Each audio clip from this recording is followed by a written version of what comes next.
All right. I'm going to try to speak here. Can you all hear me? Yes. All right. Well, thanks, Gil, Lenore, David, and everyone else for giving up an evening to talk about genocide. Unlike Christopher or John, I've put Red Bulls under your seats, so you guys, I'm joking. We're up. Anyway, so I want to focus on how we can all take action in response to Sudan and help prevent future genocides. Before that, I'll briefly talk about why I'm speaking after the esteemed Christopher and John. Four of my grandparents were Holocaust survivors. My mother's mother was 8 years old and was an orphan when the Nazis took over Austria.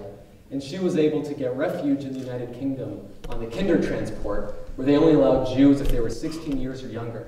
So she made her way to Glasgow, Scotland, where she met another Holocaust survivor. They got married and had 3 daughters. My mother was the middle one, born and raised in Glasgow, Scotland. Like Christopher, I can do the British accent. Like, everyone knows, but no one really lives and sounds Scottish.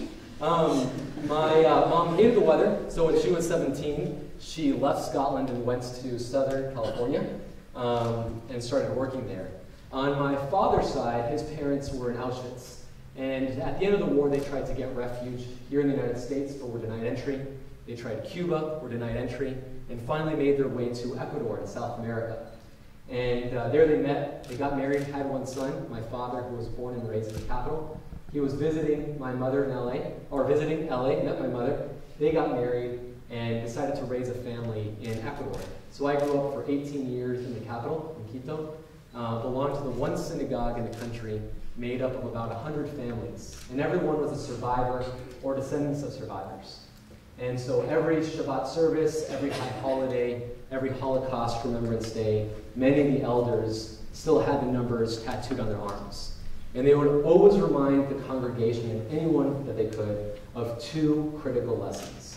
1, never forget how 6 million Jews and 5 million others were systematically exterminated for who they were, and the world largely stood by. And 2, and is equally as important, never ever let it happen again.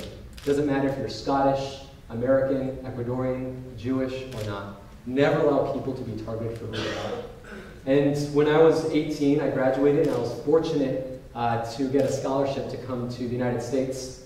And as John and Christopher mentioned, I heard what was happening in 2004 about Darfur, stories like Amina. And I was really troubled, given with my background, that there seemed to be a lot of similarities with the Holocaust or previous genocides, Cambodia, Bosnia, Rwanda, and yet people weren't making connections. The details are important, it's critical so that we can help address it, but there's some themes where, yes, there was anti-Semitism, yes, there were tension between the different tribes in Western Sudan, people were being systematically targeted, governments were manipulating that tension to make it justifiable to target and exterminate people for who they were, and justifying it for bogus reasons for the rest of the population to either be complicit or complacent.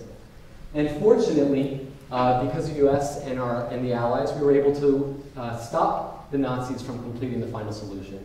Albeit late, it was a success. My grandparents, the fact that I'm alive today, was because of Americans and others refusing to be bystanders and actually taking action and helping liberate the Jews in the camps. And I felt like here was an opportunity to do the exact same thing with what's happening today, modern day atrocities, whether Sudan, Congo, Burma, or other places. So the question is why? And I was fortunate to come across an amazing book that I encourage you all to read. It won a Pulitzer Prize by a dear friend of John's. Her name is Samantha Power. And she looked at all the genocides of the 20th century and asked why. Why is it that after the Holocaust we say never again, and yet fail at making that phrase meaningful with each successive genocide? What lessons have we learned in order to actually prevent and stop genocide? Surely we must be getting better at it because it keeps happening over and over again. And we focused on 3 of the reasons why we have failed at stopping genocide. And unless we change these 3 things, we'll continue to fail at preventing and stopping genocide. And those 3 things are protection, political will, and permanency. The protection part is critical because when we hear today, or when we tell others after today about what's happening in Sudan or Congo or Burma, our brains put that information, unfortunately, in the same bucket as the tsunami or Katrina or Haiti. And that is to say, we treat genocide and mass atrocities like natural disasters. And that is a fundamental mistake because all the people being harmed isn't because of a hurricane or a tidal wave or an earthquake, it's because of other human beings. But by responding to it like a natural disaster, we give humanitarian aid, food, water, medicine. And don't get me wrong, it's important. It's what's keeping people alive on a day-to-day. But if that's the only thing we do, or the bulk of what we do, it's simply inappropriate. Can you imagine if that's just what Americans did, our parents, grandparents did during the Holocaust? The Nazis would have succeeded at completing the final solution. Well-fed, but dead. And so what we need to do is stop treating genocide as a humanitarian crisis and start treating it like a security crisis. Focus, keep our eyes on the prize, protecting innocent civilians.